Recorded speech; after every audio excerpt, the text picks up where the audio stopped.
Alrighty, today we're going to be breaking down the Elevation Worship Living Room Session 33-minute worship and praise video that went live on YouTube.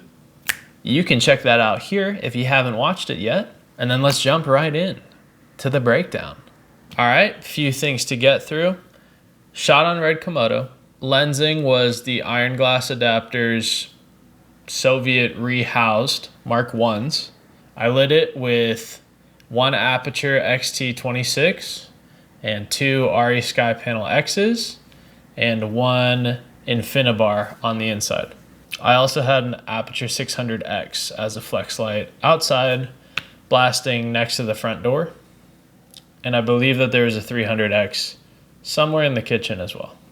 So right here we have light coming in through this big window right here, and then we also have this little spill off to the side here. There's this diffused window right next to the front door, and I thought it would be great to have some light raking through that. So I grabbed a 600X, slapped it on a C-stand outside the front door, and just blasted that sucker through. So we get this really nice contrast of dark to light to dark to gradient to all this brightness, and it kind of just gives some interest to this side of the frame. We have this light up here. They had whatever the Aperture light bulbs are in them, and then there's some additional set deco around the room back here that you don't see actually ever, but they also, there was two lamps on a piece of furniture. Those have Aperture bulbs in it, and then there's a desk over here that has a lamp on it with more Aperture bulbs. And so first thing right off the bat, we have this really large window, and we have nothing blown out on the outside. So what I did to achieve that was I slapped an Aperture XT26 up on the corner of the roof up here on the other side of the house, on a little low boy combo stand. So I just ended up taking a square of plywood to distribute some weight across the roof and then slap that on there with some sandbags. So that's what is creating this light right here, is that Aperture XT26. We wanted the look of consistent sunset-ish the entire time. So that's why I chose the XT26. I was originally aiming to shoot later in the day, but that was not an option. So yeah, just blast through with 2600 watts. On top of that, we ND gelled this portion of the window, not the top parts, but just this portion of the window. And you might be asking yourself, Tyler, why would you ND gel the window if you're blasting light through it? I'm glad that you asked. It was 1 p.m. when we started, and so the ground outside was super hot. And so the only two options that I had was A, lift the entire room so that the exposure on the inside is not too dissimilar from the exposure on the outside, because that is, the ground out there gets very, very bright, especially midday. Or option B was ND gel down and pray that 2600 watts was enough to give them a key. And so I opted for option B, because lifting the rest of the room would have been a severe pain in the butt. And that's not something that I had time for. We didn't have a pre-light day. It was one day load in, same day out. ND gel on the windows. I think it was a 0.6 or a 0.9. So it took down 3 stops. So then in here, I rated at 1280 because of the highlights on the outside. I wanted to retain more of those. Us having these Aperture bulbs was actually super helpful, because I could lift a little bit of ambient in the room without having to bounce into the ceiling or have any light cast around the room that would make it feel fake and like it wasn't actually the fixtures that you were seeing.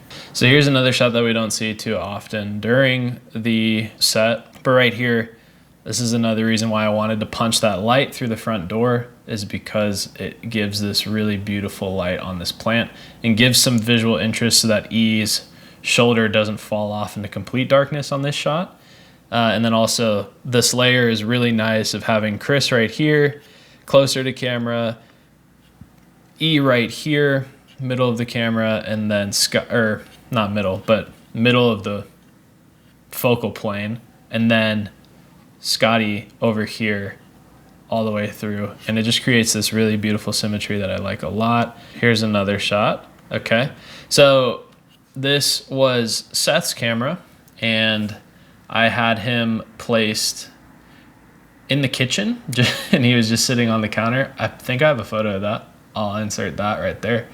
But yeah, this was just like some interesting composition that during our location scout, I talked to our director, Kai, was trying to get his thoughts around interesting frames. I pitched him this idea of shooting on an 85 through this doorway. And then to add some additional visual interest, I had a 300X off the side here, just blasting this cabinet area in this doorway. It doesn't make sense with the way the light would have been hitting the house, but you know, movie magic. So I think it still ended up looking really nice. In hindsight, I probably would have wanted to put a plant here and then blast this side with some daylight, less tungsten, more daylight, and maybe a gobo or something like that, or put a plant in front of it to break up the light here.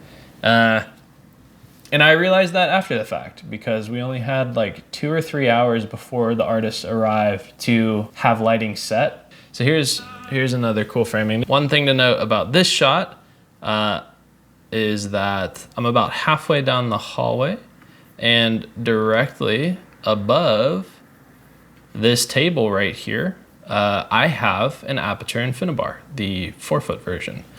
And it's kind of pushing light this direction towards Shay, Jenna, and Scotty. Okay, all right.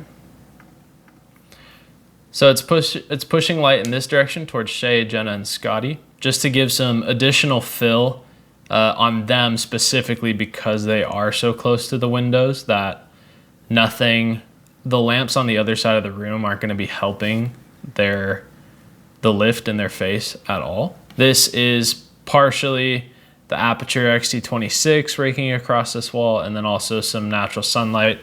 As the shoot progressed, the sun was starting to come over top of the house and then starting to blast those windows, which I knew was going to happen, and so we just rocked with it. So right here we have all the sun. Right here we do not at all, and that's okay. It happens.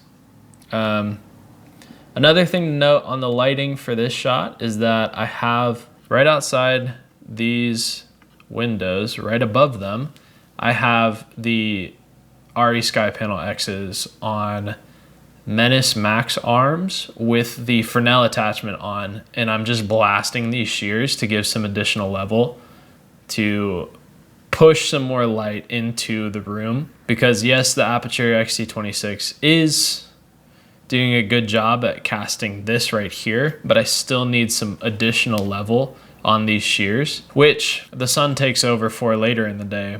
This was towards the end, kind of was just like moving my tripod around to get some additional framing, but I ended up backing myself all the way down this hallway. You have this mirror on the wall, which is bouncing some light back right here onto this part of this like closet door. And then this framing of just the brick and this wall ending, and then the transition into the living room as Tiffany's singing. So good. Okay, one thing that I do want to say about this shot is that I didn't know that Chris was going to sit on this side of the living room. I thought he was going to sit on the couch in this spot. I thought he was either going to be right here or where Tiff was. I didn't know that he would be sitting in this chair. And so for that, I wasn't expecting that on the lighting sense. And I wasn't expecting that I would need to get a shot from this front door angle across. And so if I would have known that, what I would have loved to do was actually put a floor lamp right here. That would have been something to cover up that cable that's coming down from that lamp that's up there. Give some more visual interest here because yes, it's pretty.